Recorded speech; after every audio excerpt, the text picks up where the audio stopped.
Namaskar viewers. Today we are beginning second Adhyaya of Bhagavad Gita series. And once again we have revered Mataji with us. So Mataji, Suswagatam and Dhanyavad for your time once again. Thank you for having me. Second Adhyaya is called Sankhya Yoga. And after Arjuna Vishad, so the kind of questions and confusion Arjuna had about the battle. And somewhere he was like Shoka Sambigna Manasaha, which was full of grief. And we also go through such situations multiple times in our life. And we too get completely helpless feeling and dejected feeling. So, what I want to ask you is how to keep this mind stable and steady in spite of challenges and grief. Well, the primary thing that everyone should do is to always remind oneself of one's true nature. That I am the Atman. That is my true nature. And second is why I am in this world. I am here for no other purpose other than spiritual growth, my own spiritual growth. This world is just here to help me realize my spiritual nature, that I am the immortal, ever-powerful, supreme Atman. And nothing that happens in life, in this world, can do any harm to me. So this is the primary thing that one must do.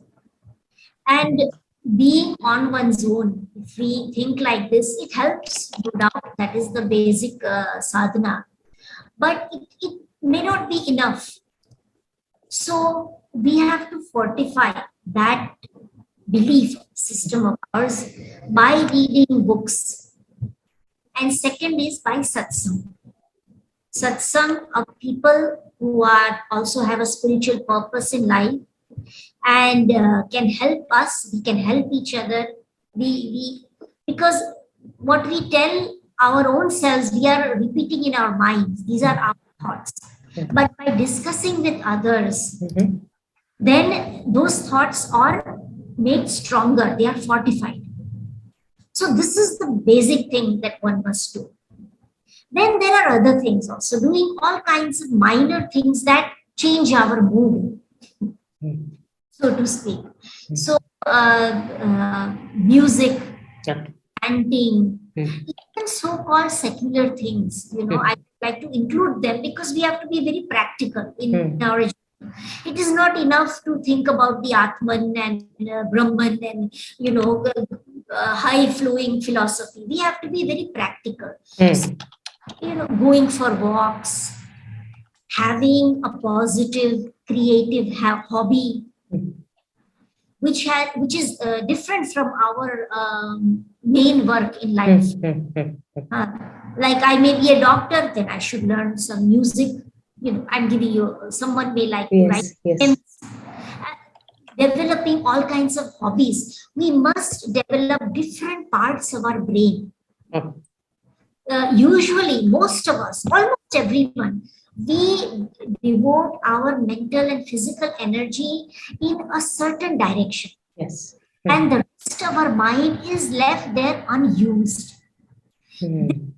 Also increases, this also makes obstacle for our spiritual growth and our general life. It increases chances for depression, confusion, grief. We become susceptible to the situation. So I would emphasize both these things. The spiritual remedy is to think of our Atman individually through books and other people, number one. And also a secular remedy is, and they are innumerable. I'm just, giving, this is just the tip of the iceberg. There are so many things. We must cultivate hobbies and enrich our lives so that in our workplace, in our family, in our social system, Yes. When we encounter obstacles, there are other things indulging in which we can forget all those things. So that those things become bigger and this becomes smaller. See, these are all practical secular remedies. Yes, yes. All of this must be done hand in hand. And I think the more we become creative and positive, the more we are away from negativity and grief.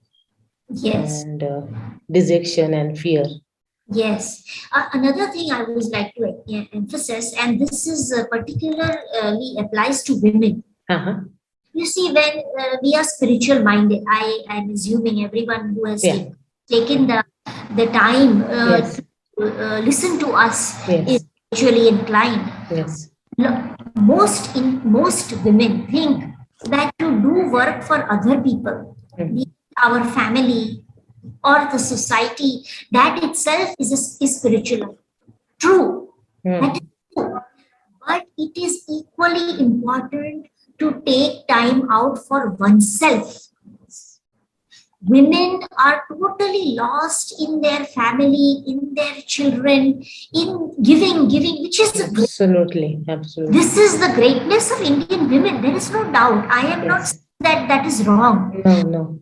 All women must spend time, give time and energy to oneself. So make hobbies for oneself, do yoga, go for walks, take care of one's health, physical and mental. These things go a long way, even in spiritual life.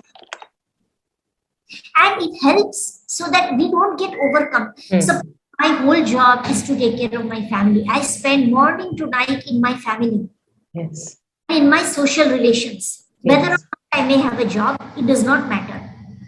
Even working women, when they come home, they're totally lost in their family. Yes. It is not enough. They must spend time to themselves. Otherwise, all these things, it will overpower their mind. And this is the cause of great grief and confusion and take this world for real. And they become depressed. And all these things which Arjuna is facing, we face in our daily lives. True. So it is not selfishness. No. It is not selfishness. No. It is equipping yourself to handle more challenges and more real-time issues which we generally feel that I cannot handle. That gives you that energy and power. Yes. Definitely. Now going forward in third shloka.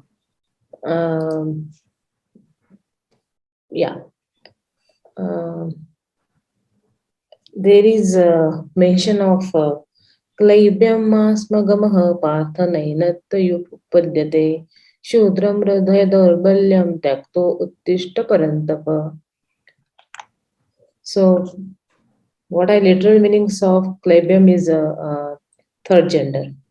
But I assume that that's not the meaning which is expected here. It is more of a weak-hearted person or a dejected person. Is my understanding correct? Yes, absolutely. And I'm very glad you brought up this point. I was recently asked by someone. You see, there is now in the international community and even in India, you see, there is this conversation, all this controversy going around about this LGBTE, transgender, and all these, and how all religions are all discriminated in societies all over the world. Religions also formally they exercise such people and they say that they are going on the wrong path, they are doing something sinful. And recently someone said that, see, even in the Geeta, Krishna is calling Arjuna Klebya, mane he has lost his masculinity. He is calling him a Napunsak. So Hinduism has this attitude towards the third gender. But this is absolutely wrong. And Hinduism is the only religion which does not discriminate against the third gender, True. against LGBTE, against transgenders.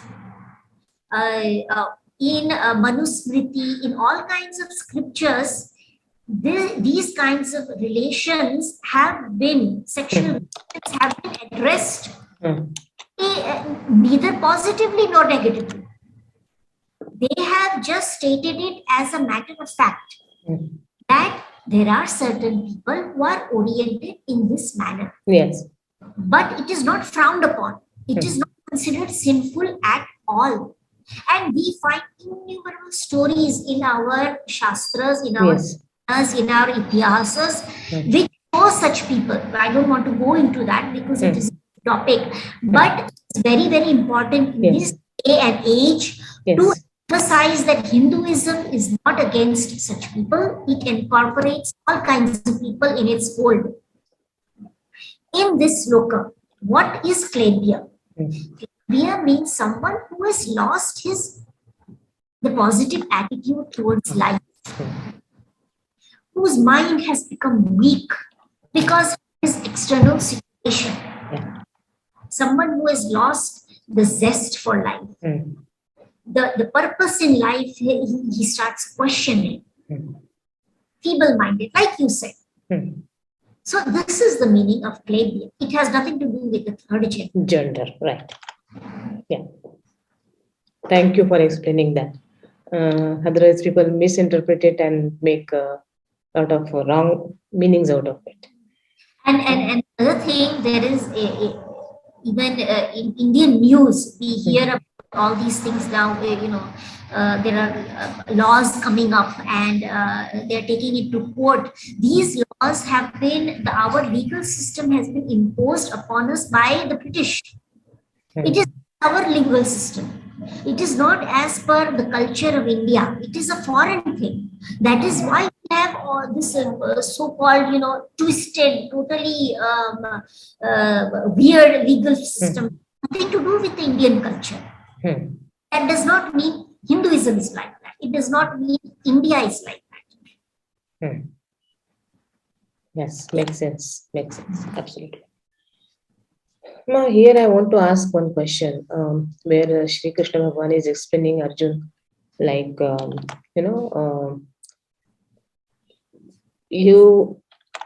our pure Atma does not die, and is the mortal Sharira, the Deha or body is the one which is subjected to decay and get finished. But Atma remains immortal, and that is what is Hindu religion is all about. Now there are two words wherein I am confused. What is the difference between Sukshma Sharira and Atma? See, the Atma is the immortal, pure self, Satchit Ananda. It all knowledge, all bliss, all love itself. The Sukshma Sharir is the covering around the Atman. The Sukshma Sharir contains all our samskaras from our innumerable past births, our likes, dislikes, our aptitudes, our habits, our way of thinking, everything which differentiates one human being from the other human being. Yes. All this is in the Sukshma Shariri, our mana, buddhi, our intellect. Chitta, it is like a lake which has all the sanskaras, all the karma, prarabdha from our past lives. That is the chitta. It is like a lake, which we see, a deep lake. All those samskaras are buried in that lake, and we can see only the surface. The surface, only the conscious mind. Deep inside is the unconscious, subconscious mind. All this is part of the Sukshma Sharira. And then Ahankar. Ahankar is in the Sukshma Sharira. So all of these things which differentiate, if you leave our Sthul Sharira, our gross body, one side, and the Atman, which is the pure self, which is the same in all of us, which connects all of us. There is only one Atman, which joins all of us. No difference between your Atma and my Atma and the Atma of, the greatest criminal in the world. Our Atma is the same. What difference is it? Sukshma Sharir is the difference. Okay. And when we when we die, when we leave the body, what happens is the Atma taking like a suitcase. The way when we leave our house and go to another city, stay for a week. In a suitcase, we put our clothes and our toothbrush and soap and things like that. In that way, when the Atma leaves the body, he also takes a suitcase, so to say. And the suitcase is all the karma, the man, buddhi, chit, ahankar, sanskaras, likes, dislikes, everything in a suitcase, and the Atma goes. And he enters another body, the way we enter another house, and he opens his suitcase, he puts his clothes out, he puts his brush out, he puts his soap out. Like that, when we enter another body, we open our Sukshma Sharir. Again, in that body, the same likes and dislikes are there. The same sanskaras are there. The soul in memory, everything is the same. The person is exactly the same. Only the external body has changed. So we are actually the Sukshma body only.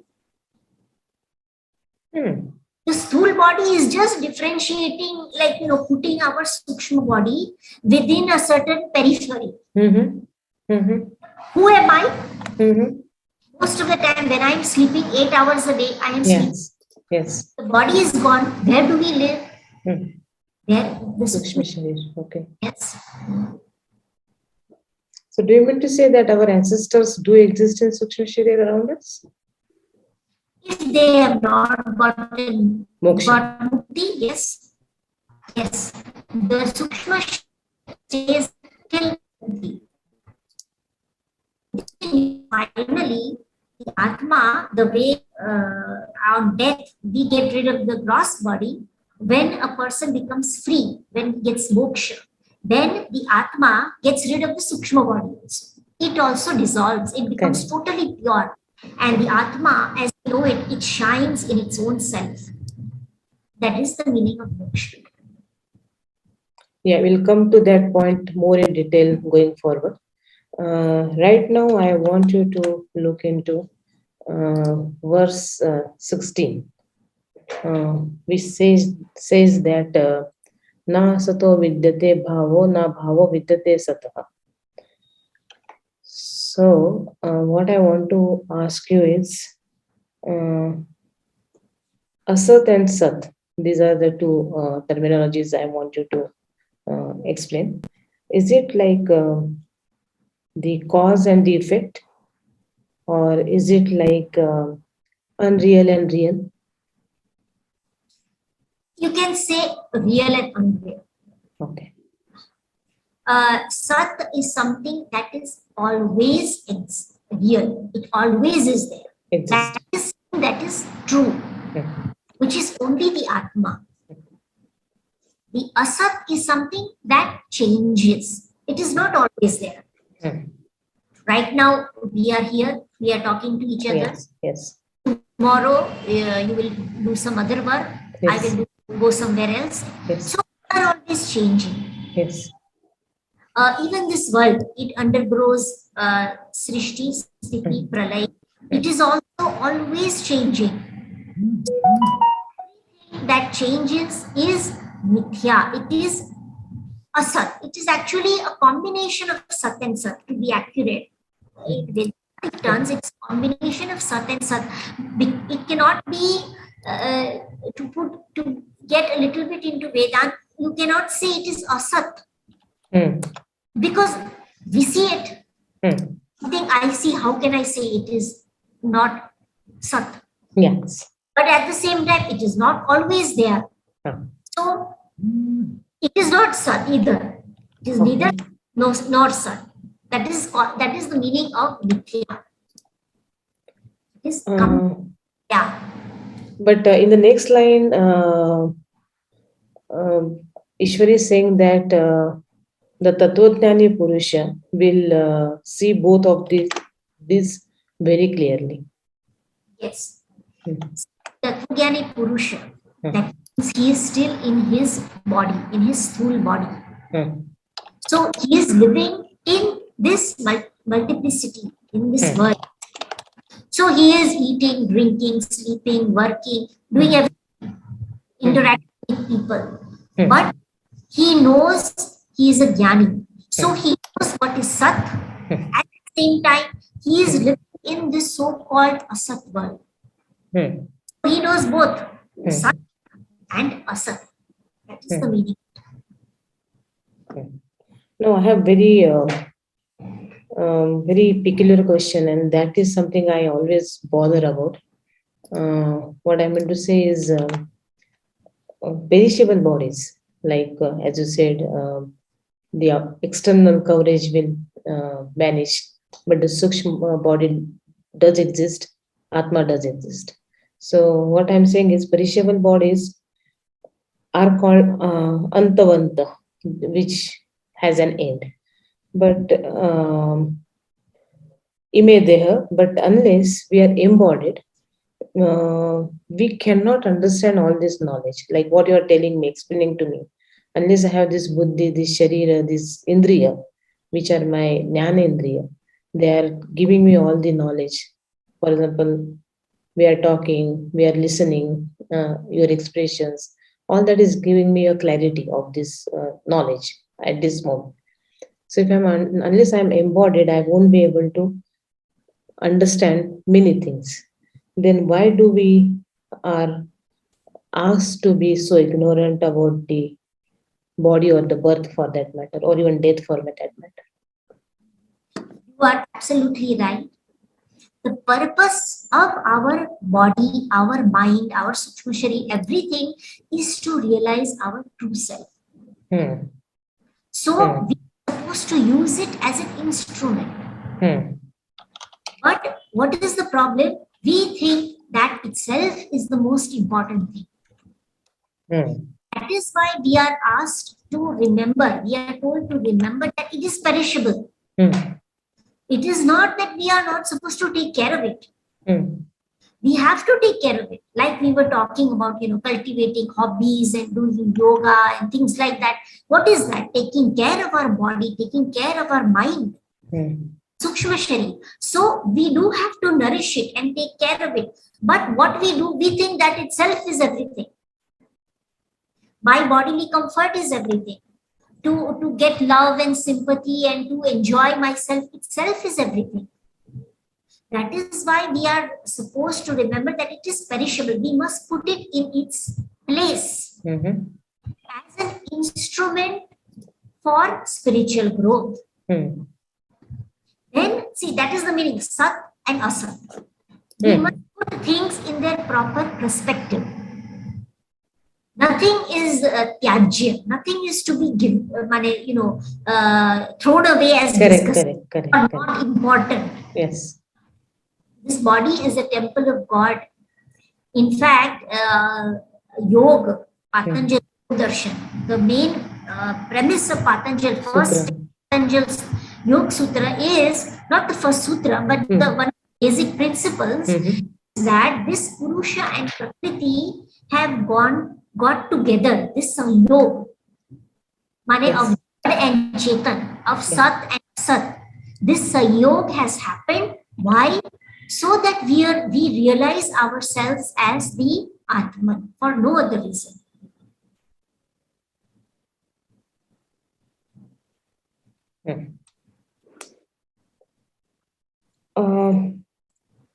So now that you just now mentioned Prakriti and Purusha, so there is also another very important theory that says that apara Prakriti and para Prakriti. Please give little description about that. To make it very simple, para, something that is beyond. Beyond, okay. Apara, meaning something that is lower. lower, and one is superior. So apara is inferior, para is superior. Acha. So what is inferior? What we call so-called this Jada Jagat. Jada Jagat is apara prakriti. And the Chetan, the conscious part, you, me, animals, vegetation, everything that is alive is para prakriti. This is to make it very simple. Okay. So apara prakriti and para apara. Okay. Para and apara. Apara. In 29th shloka. One more thing I would like to make clear about para and apara prakriti. Some people get confused that when we say para prakriti, like I said, it's consciousness. But it is not the same as Atman. Atma, Brahma, that is 100% consciousness. And that consciousness is reflected in Jada. That is para prakriti. It is different from the Atman. Now let me explain myself. We have the gross body. Inside there is a Sukshma Sharir. And inside that is the Atman. Now, we feel we are conscious. Our body is conscious. Our stool, gross body even is conscious. We feel that, right? Why? Because our pure Atman is reflected in this body. So, when it is reflected in this body, it is called para prakriti. But it is not the pure Atman. So we have three things here. One is the Jada, totally is a para prakriti. Then there is the Atman, which is pure consciousness. Pure consciousness. Pure consciousness. That consciousness is reflected in a para prakriti, the innate Jada prakriti. Then it seems Chetan. That is para prakriti. Got it. What we call Jiva. Jiva, yes. The difference between Atma and Jiva is the same difference between Atma and Paraprakriti. Paraprakriti is Jiva. Jiva. So, again and again, Krishna Bhagavan is telling Arjuna to recognize his inner strength, his identity. So, sadhus and sadhvis like you also do advise and preach people that cut off yourself from your samsara prapancha chakra and take some secluded break and meditate, chintan, manan, dhyana, japa. So you know that who you are yourself. So what I want to ask is, if I'm secluded and if I am in some sort of a lonely place, will I be really able to understand myself, or I will be more lost person? Well, you see, it depends on number one, it depends on the individual and where he or she is in spiritual growth. See, if all of a sudden a person who has not done any kind of sadhana on a day-to-day basis, even for 5 minutes, 10 minutes a day, all of a sudden such a person is told to be alone, he is not going to like it and will not be able to make full use of it also.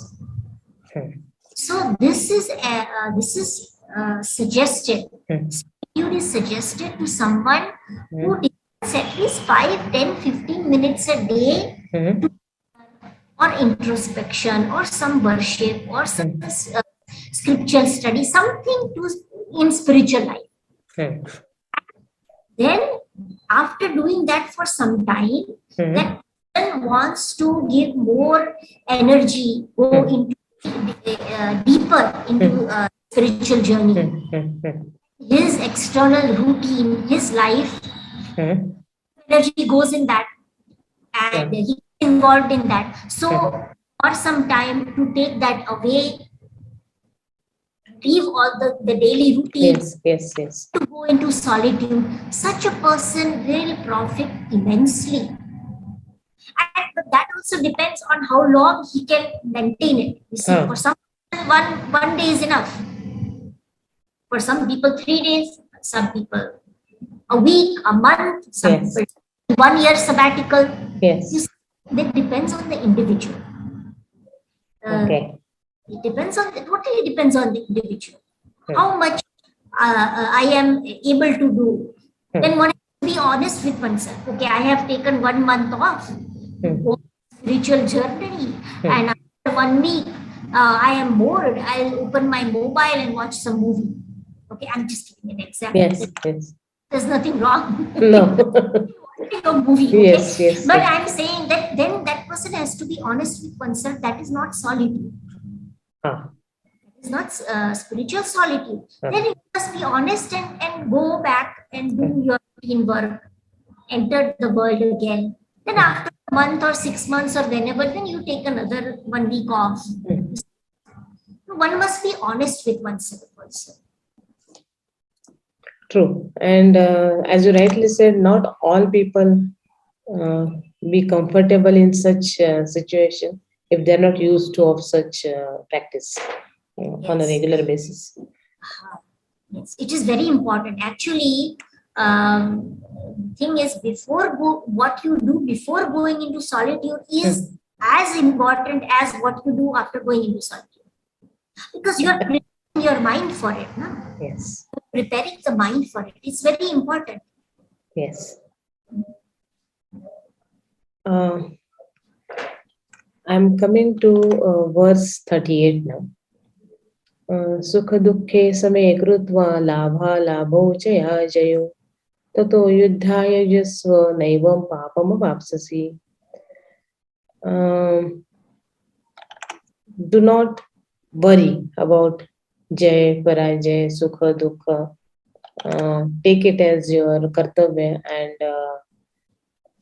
you are not going to achieve any. You're not going to have any wrong effect of this yuddha is what Krishna Bhagavan is trying to explain to Arjuna. Now, what I want to say, how to develop the sensory balance, because it is very essential to overcome the impulsive nature also, and most of us have that. We are not able to concentrate, focus, and we get immediately affected by some sort of a little disturbance, and our BP will shoot up, or we will develop some sort of a discomfort. So how do we maintain that sensory balance? Now you see, again, this everyone has to try different things and find out what suits for oneself.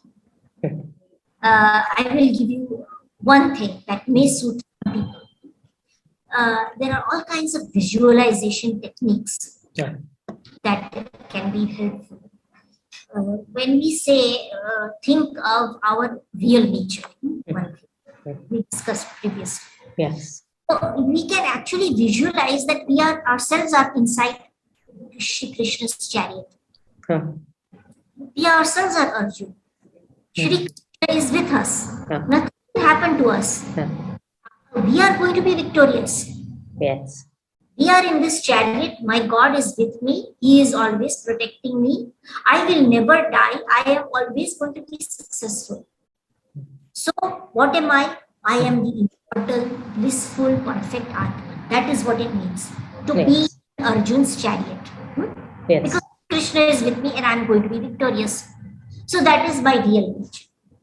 Now, with this established thinking of my real nature in my chariot, I have to live my day-to-day life. Now, what is this day-to-day life? For Arjuna, it was fighting. For us, we have to catch a bus. We have a presentation. We have to deal with this person who is his temper. We have to deal with this one. Whatever our situation is. This is our ever-changing universe. Our situation in life. Yes. So I I am established in my perfect nature. I am the Atma. But everything around me, this world is constantly changing. Yes. Now, why am I here? I am here just to realize my own self. This is nothing. This world is nothing. It is here only to give me, to me in my spiritual journey, to give me spiritual exercise. You know, the way we exercise our body. Spiritual exercise. I see. All it is. So now, right now, I am getting some sukha. Fine. Does it change? I am still greater than sukha.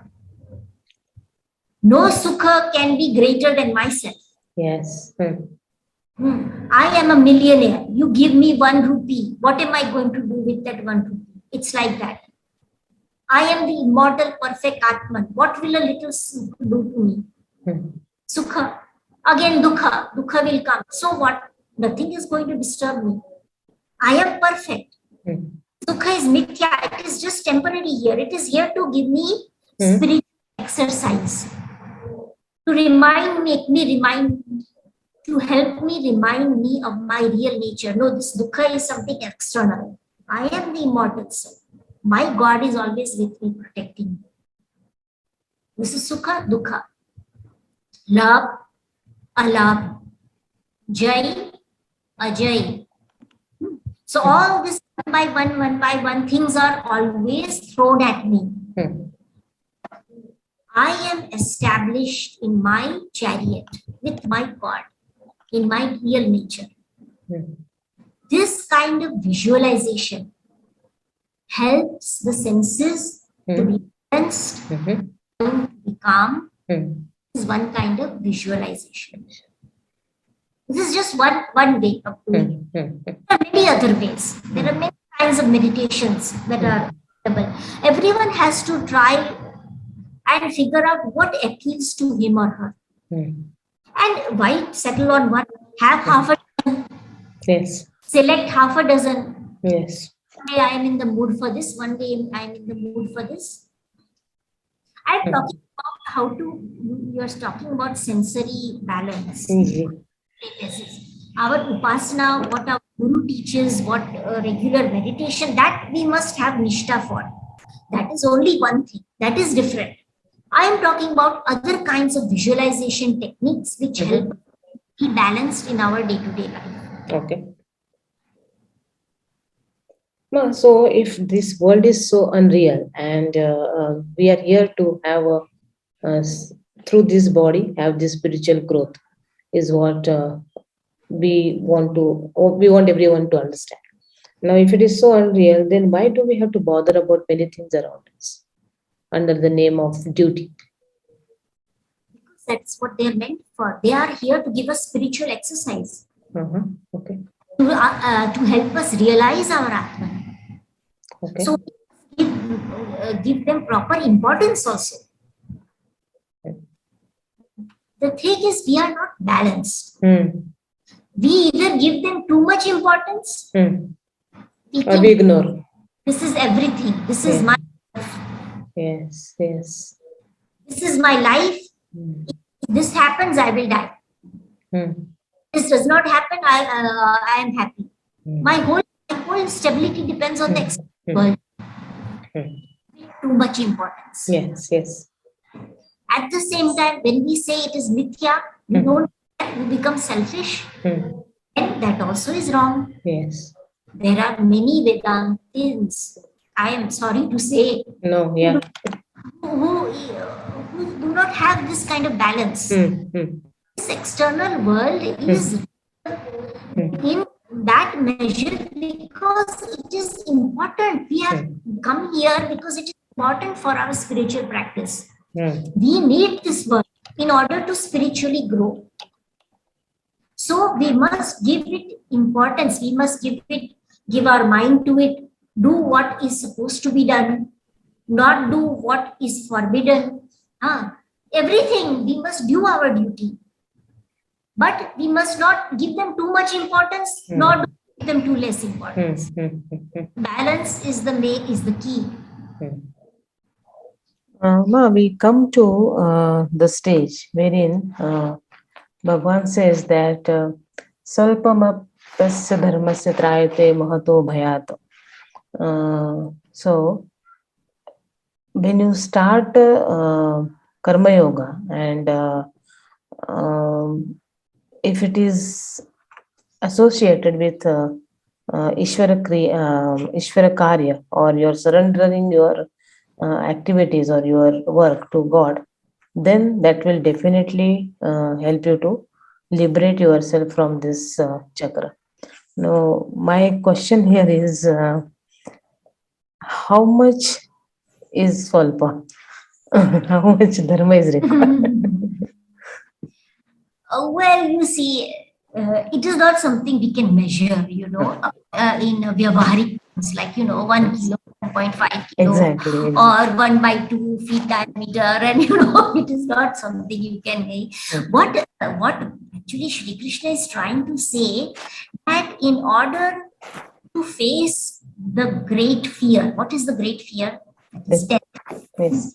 In order to great something so fearful as death, even if we do a little spiritual practice, it makes us very strong. It makes us very strong. It is a question of experience, actually.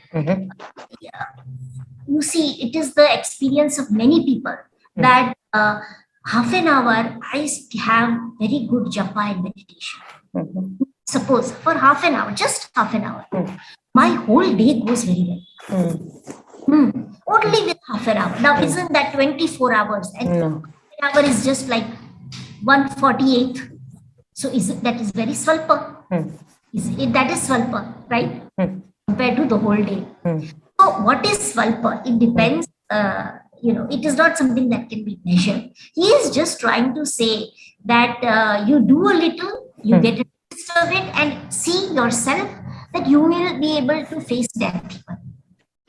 And in the context of It's not like, it's like saying that, okay, I have this much pain, so the doctor prescribes 100 ml of this painkiller. This is the measurement to get rid of this much pain. It's not like that. It is something that has to be experimented on one's own.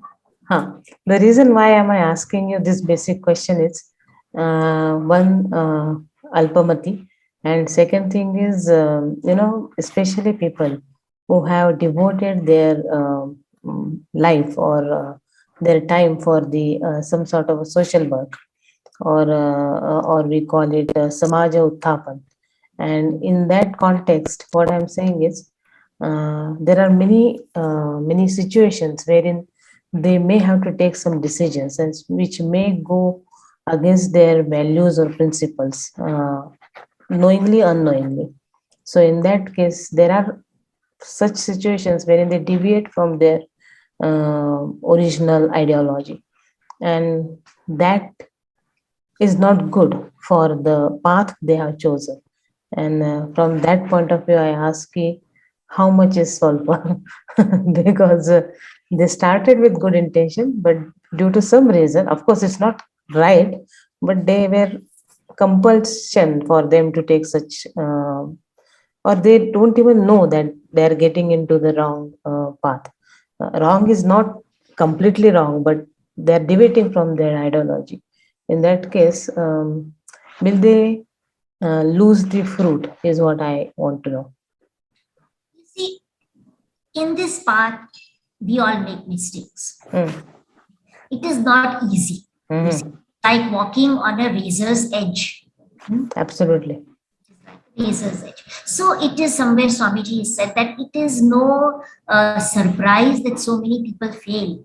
What is actually surprising is these many have succeeded. This is something he says somewhere. So anyway, it is all right to make mistakes. This is why we have so many lives. What I have made mistakes made in my previous life, those lessons are there in my antakara, in my sukshma, and they are guiding me now, though I have forgotten those situations and those decisions and whatever I may have done, but those impressions are still with me, and so I have a better, a more tuned in Vivek and Vairagya in this life. And so, by our mistakes, we progress from life to life. So it is all right to make mistakes. That is what I'm saying. It is true. It is very easy to get deviated. But for a person who is to walk on this spiritual path is no joke. And it is very easy to make mistakes. So be it. Make mistakes. We learn from our mistakes. Next time, we do better and better. And that is how we grow and evolve. The only way not to make mistakes is to devote some amount of time every day, preferably in the morning and evening, for japa, for upasana, and some amount of time for self-evaluation. When we tune in with our Ishta Devata, then if we are going to deviate, immediately we will realize, or we will go only a short distance and we will realize, I should not have, this is the wrong term I have made. That is our calibration, to calibrate every day with our Ishta Devata. That is the way we can avoid being deviated.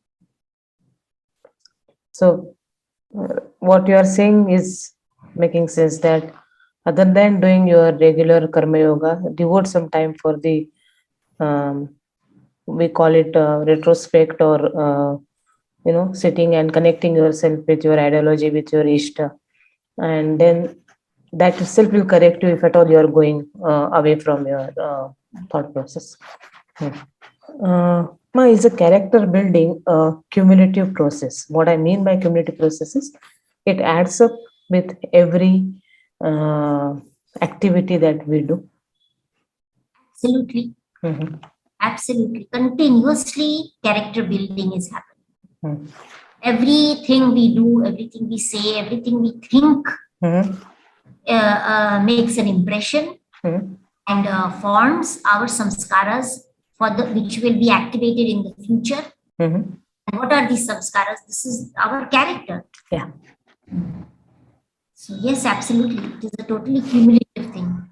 It can go uphill, it can go downhill.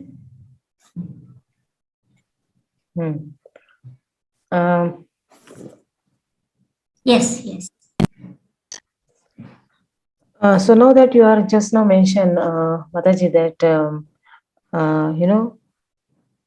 people as much as they karma is attached with this sharira, so we will do something. At least we'll think something if we are actively physically not doing something.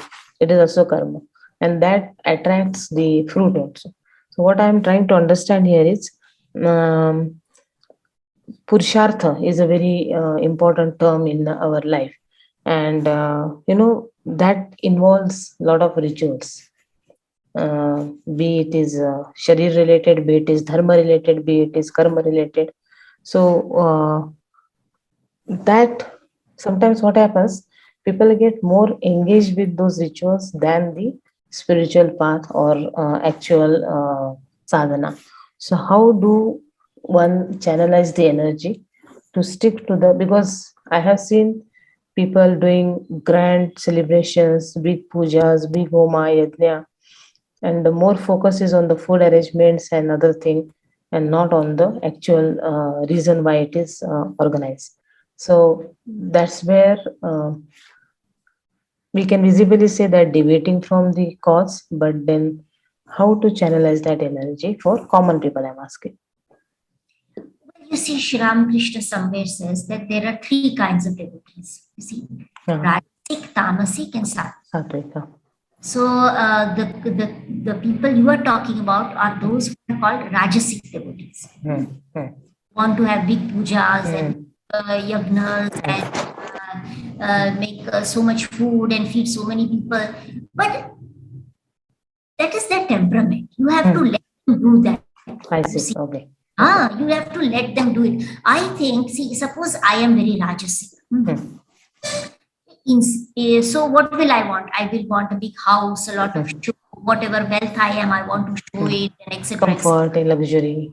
Yes. But if I am a bhakta, or Rajasic I may be, but I am a bhakta, then I want big pujas, big yagnas, want to feed so many people, I want to wear a mala, have all the signs of the bhakta. Mm. But that is not a bad thing. It is better than to be totally rajasic and not Yes, yes, yes, spiritual yes, life. yes. Now, if my prakriti is like that, what is spiritual life? Our rishis, our Hindu spirituality is very, very practical Mm-hmm. and is psychologically very sound. Mm. My nature is rajasic.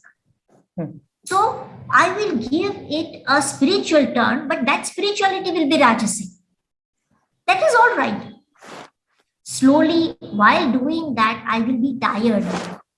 In the process of doing rituals, those rituals itself will make me evolve and I will acquire more and more sattva as time goes by. It will happen naturally. We must let people grow naturally, organically. We cannot force people. Okay. We cannot force someone who is in 7th standard to appear for a PhD exam. That person has to go through the whole stage. There's nothing wrong in that. Yes, yes, yes. That is why Hinduism is very practical and Convenient. Yes. sound. Yes. It takes everyone from where that person is, no matter what may be his or her temperament. There is something in Hinduism for that person. It might be tamasic, giving, cutting goats and offering to Mati, see, or rajasic, chanting my mantra very loud so that everybody knows that I am a big bhakta. Fine. I have my guna, whatever it may be, rajas or tamas, but it is given in a spiritual. It is given a spiritual direction. It is channelized spiritually. Slowly, it will change. If I am rajasic and you try to convince me, don't do ritual. It is not good for you. It is not the real meaning of spirituality. I may listen to you. I may stop doing my rituals, but it will be harmful for me. I have to go according to my own path. And I will, it is all right if somebody tells me, okay, this is not, I should also listen to that advice. That advice. Okay, it should come into my head. Okay, but I will not follow it. When the time is right, that advice will appeal to me. It will resonate in my own heart. That means that is time. It is the time is right for me to follow that advice. Till that time is not right, I will not like that advice. I will not listen only. It will enter my eyes. It will hit my eardrum, and it will resonate in my mind, but it will not touch my heart. It will not appeal to me. So, or twice, but then let them be. Yeah. We have a right to tell once or twice advice, huh? But then we must let people be. Everyone must grow according to their own law of growth. That is called natural, organic, and it is genuine growth. Otherwise, that person will become either a hypocrite. My heart clamors for rituals, but I am not allowed to do it. No, it is wrong. No, it is wrong. It is not the right. Then I will become a hypocrite. Number one. Or number two is that doing those rituals are important for my spiritual growth. So I will be harming myself spiritually by doing a sadhana for which I am not really ready for it. Yeah, true. And by and large, people like to do rituals more to not only to show, but to feel satisfied that they have done some thing related to divinity. And yes. And there is a very positive side to rituals. Yes. I will tell you, there are many people I know, and I am also one of them. When we were told to do rituals, in ashram, we what is all this? Pouring water from one vessel to another vessel. What does this mean? It doesn't mean anything. But then we were told the meaning behind it, and we did it for some time. and we could feel that difference in us. You see, it has a power. It has a power. When we do nyasa, there are certain parts in the puja. When you do it, you are realizing your own body. You are putting mantras, you are purifying your own body, and then you are putting, it is called nyas. You are applying different mantras to different parts of your body, therefore divinizing it. And then with that divinized body, you are worshipping your Ishta Devata. And there is something like Bhuta Shuddhi. We invoke the Kundalini. The Kundalini has arisen to the Sahasrara, and then that our body, that nectar in the Sahasrara is to our body, and our body is purified. Then we do pranayam. We get rid of all the ashuddhis. See, this is all visualization. This is all kinds of meditation which are part of puja. And when one does it, one realizes that they have a power. So rituals are not totally, they have irrelevant. Yes. They are also, there is a power. They are relevant. They are important in spiritual life. And then suppose every day I make it a ritual. 7 o'clock, 7 to 7:30, I will do puja, no matter what. When I do this for a year or 2 years, I realize it is a very good habit. The day I don't do it, I don't feel like eating food. I feel almost sick. So that is a very good sign. So rituals have a good aspect to them. What you are saying is true. There are people who get lost in it. They think that is all there is in spiritual. There is that. But slowly, when the time is right, someone will come to guide them. God comes to them in various forms, and they will be given that advice. And when the time is right, they themselves will feel that advice into practice. Excellent. Very nice.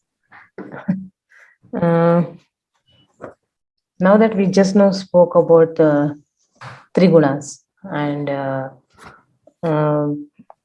Vedas talk about it, that based on this, the person temperament, the behavior, prakriti, vritti, we have those names, and there are various things which fall under these three categories.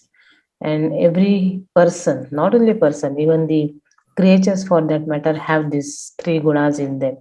And accordingly, at times we behave. So not that any specific person comes under one particular category and so is the other. Everyone has this combination. However, Sri Krishna is asking us to go beyond it. And he says that you should see beyond it. I am beyond it. So is it not very revolutionary thought that we have been so far thinking on those lines and now we have to go beyond it? So how do we relate to it? Well, actually, Sri Krishna doesn't say anything that is already there, was already there in Hinduism. It is not his own revolutionary thought. It's just bringing out something that is always there. The Vedas say Vedas, back the oldest scripture in the world, not just in the whole world. In the Vedas say that we are supposed, a jnani goes beyond the Vedas. Even Swami Vivekananda somewhere says it. That is the only religious scripture in the world that says that one is supposed, the goal is to go beyond me, to go beyond this religious scripture. So what Sri Krishna is saying about going beyond the gunas is something similar only. Is the gunas. Gunas include sattva gunas. Sattva gunas, In sattva gun, all this spiritual practice, sadhana, guru, shishya, adhyaya, shastra part, all this comes in sattva gun. Ultimately, to go beyond all the three gunas, meaning rajas and tamas, is accepted, but even to go beyond the level of swadhyaya and sadhana and guru, shishya, everything, shastra, everything that is going or beyond all the three gunas. That is the meaning of it. So, but it is a state.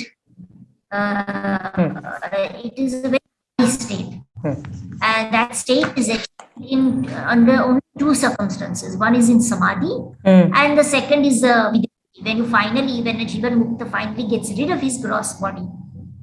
That is, or in samadhi.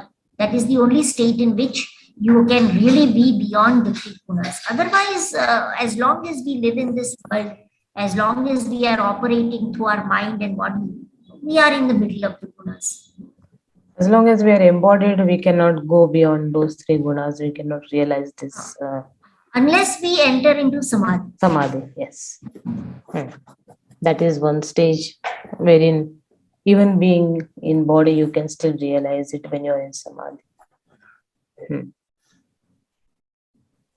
The very popular and famous shloka, Karmane madhikaraste ma phaleshu kadachana. So very difficult, and though it is a very just 4 words shloka, but it has a entire world encompassed in this.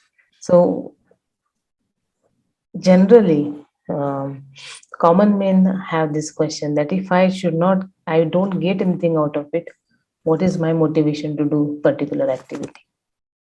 And it sounds correct, because if I'm not getting paid, why should I work for somebody?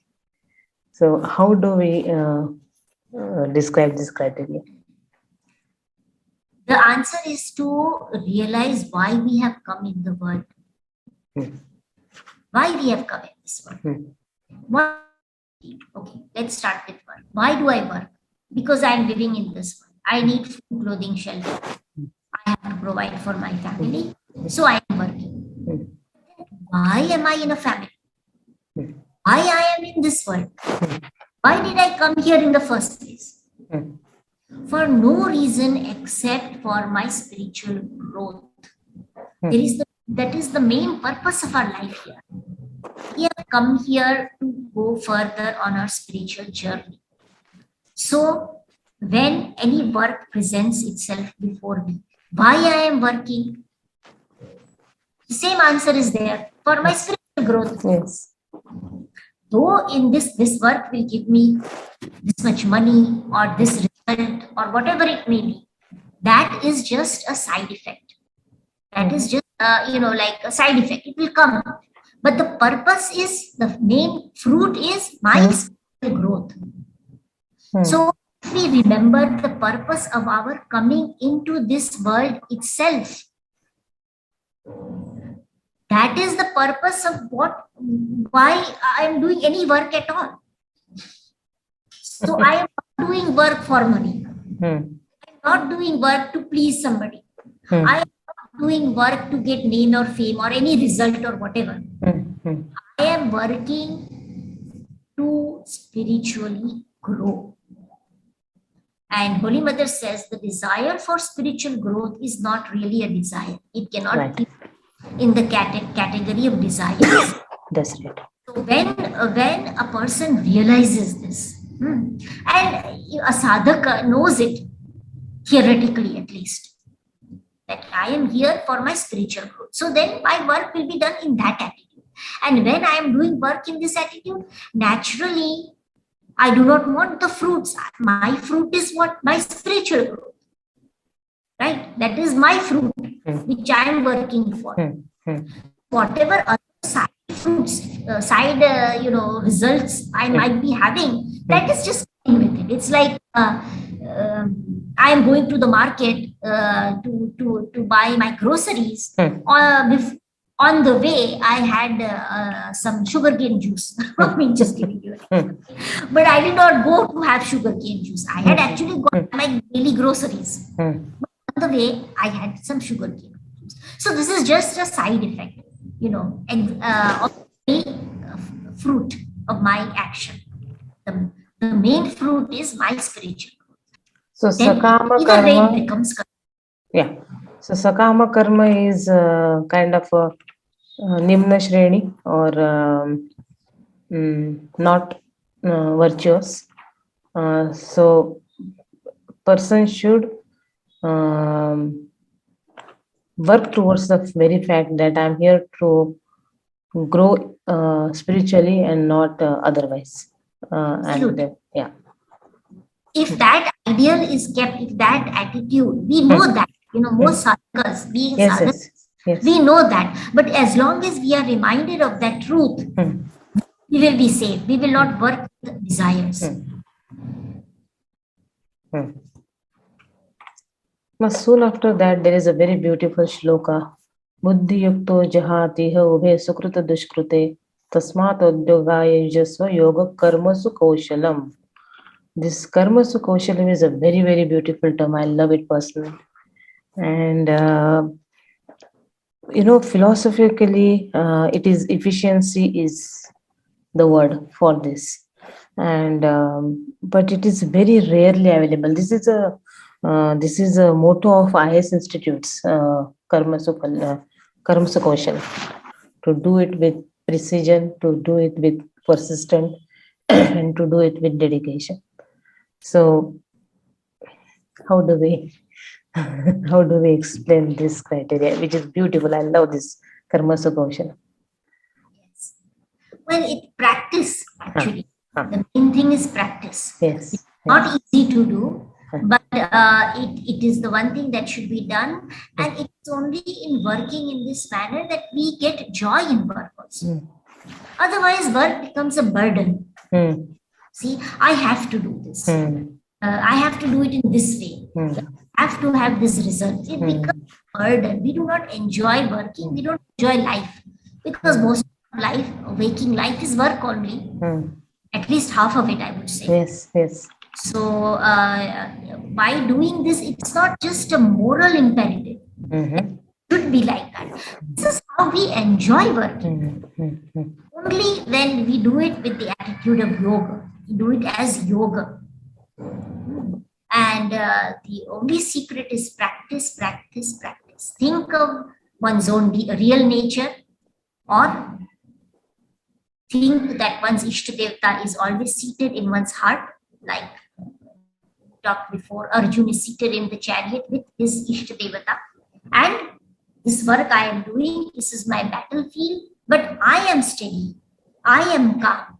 Nothing can shake me. I am always in my truth self with my Ishtadevata. And I am working with this in this ever-changing world. And that is how I get established with practice, thinking about this again and again and again. I get established in yoga, or at least become firmer and firmer in it. The more we have the attitude, the yoga is, we become kosher in yoga, the more we will find joy in our work. That is one thing. When we are looking for fruits, I think this fruit everyone wants. We want to be happy. We want to Yes. And this is the way to be really happy. This is the only way to be happy.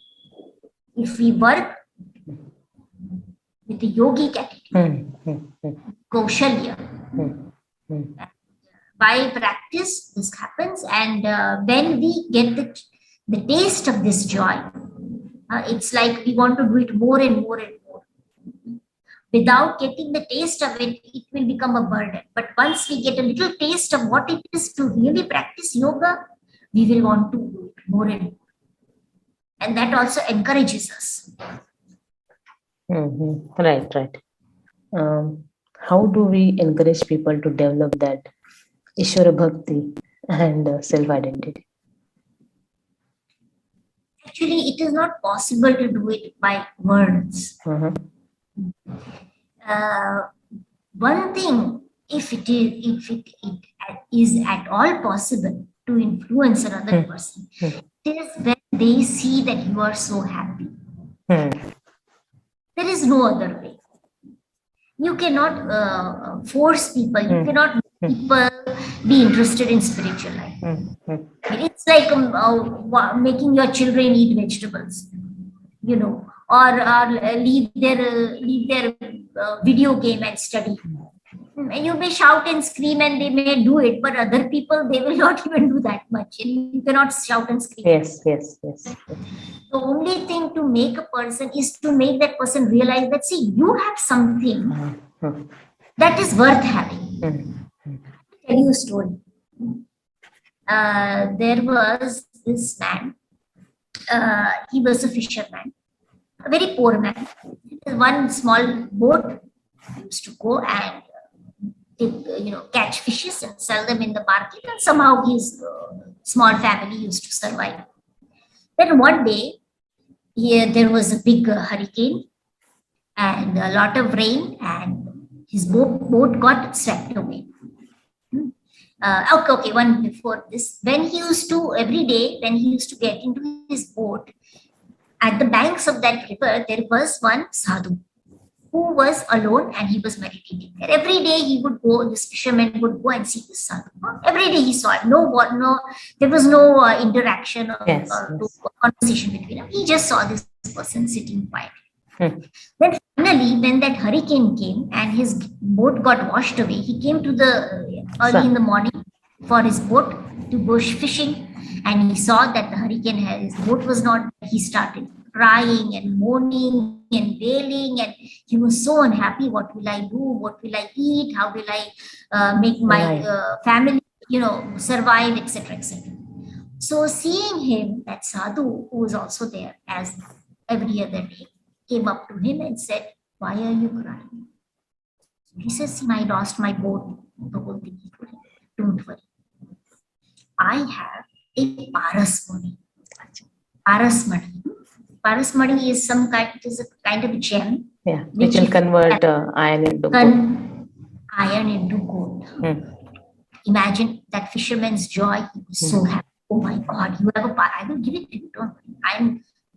But you must come, such and such due. It has to be the full moon day, maybe after a week, I think 3 days or something. The full moon day, you must come, and you must come to this spot. And at a certain time, we have to dig, and there are certain, rituals that have to be done. Only then that parasmani is available. Okay. So the fisherman was very happy. Okay, wonderful. He was so overwhelmed. So he went home. He didn't have any money, but he was very happy. He did not tell any.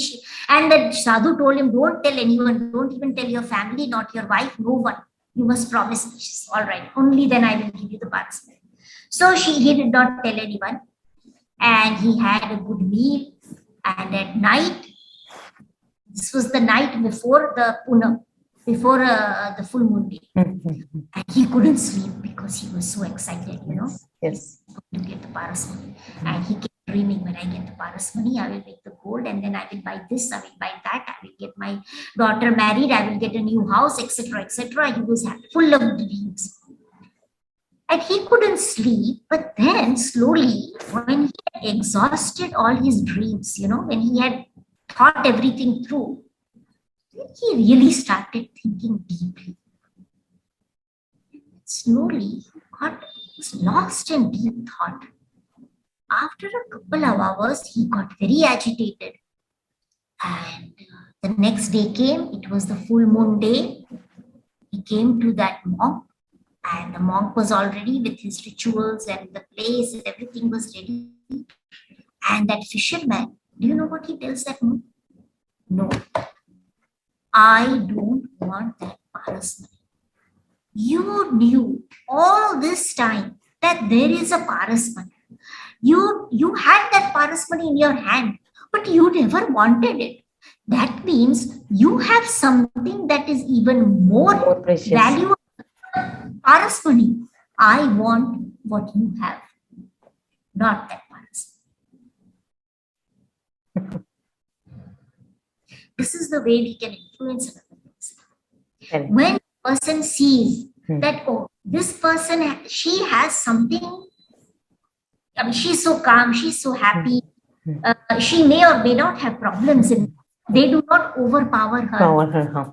She is not distressed. She knows how to face various situations. She deals calmly, etc., etc., whatever it is. When the person wants to be like you, there is some chance that you can influence another person. Otherwise, it is almost difficult to convince by mere words. True. mere words. Yes. Yes.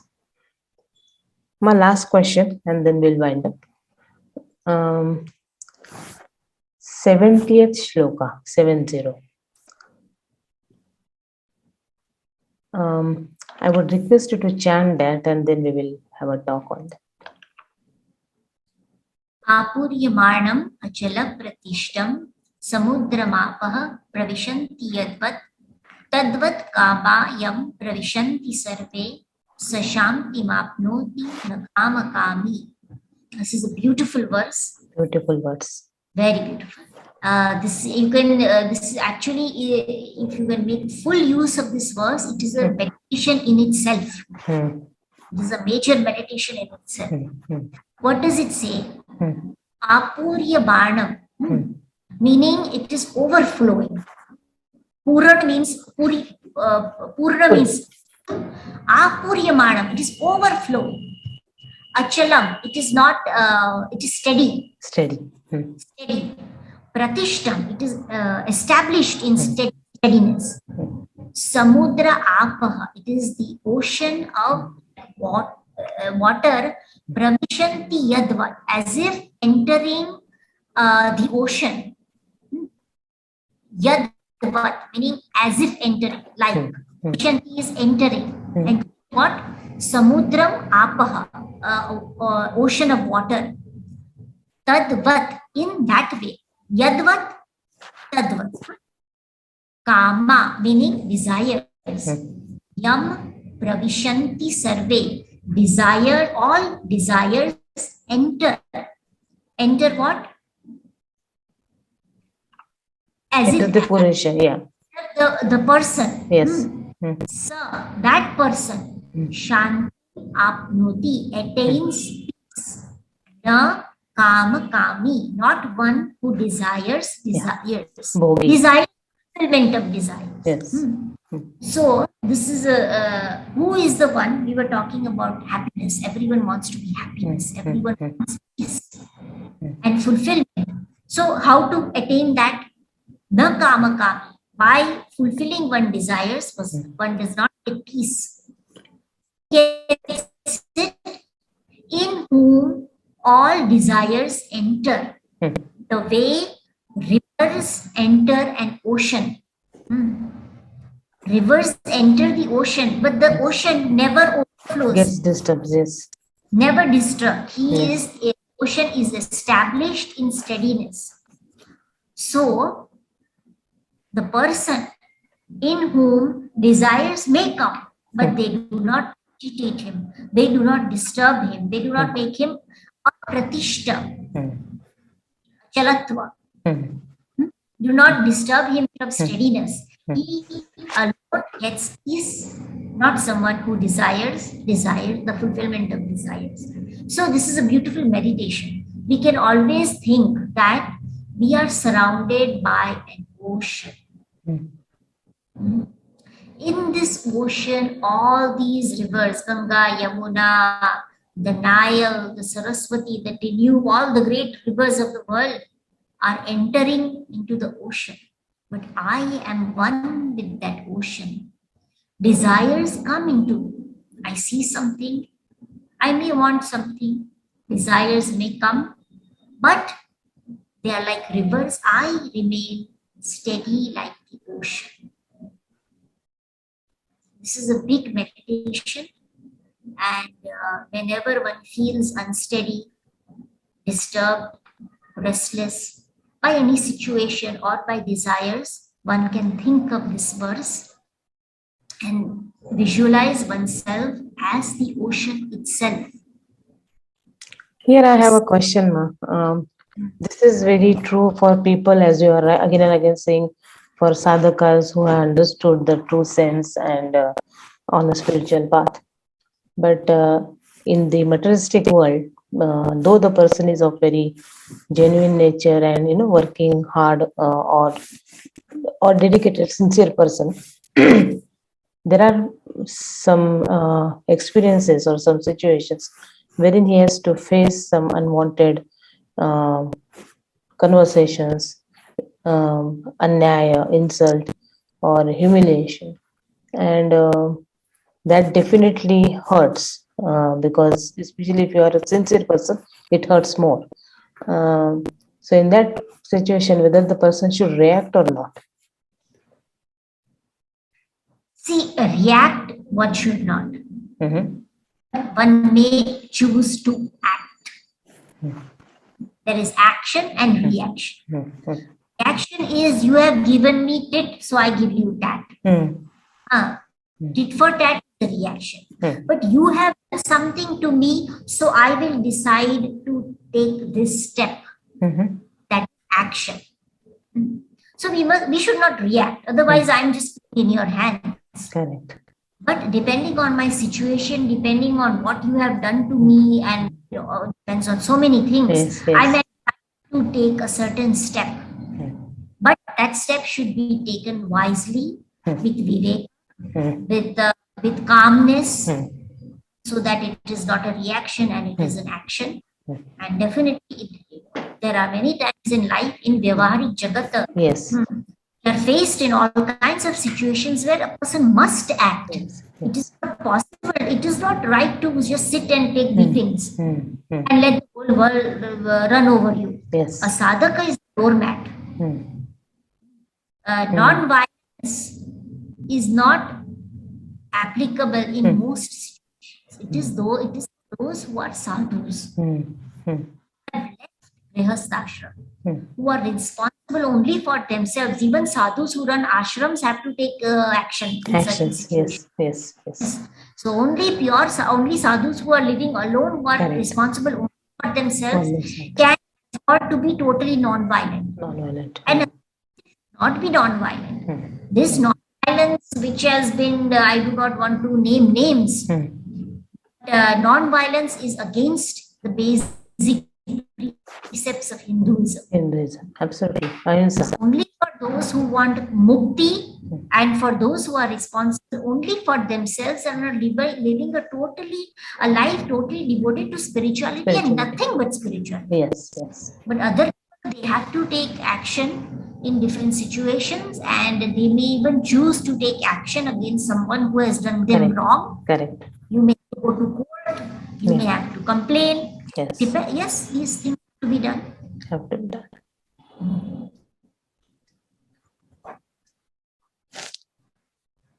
ओम तत्सदिति श्रीमद्भगवद्गीतासु उपनिषत्सु ब्रह्मविद्यायां योगशास्त्रे श्रीकृष्णार्जुन संवादे द्वितीयोऽध्यायः श्रीकृष्णार्पणमस्तु। धन्यवाद माँ। Thank you.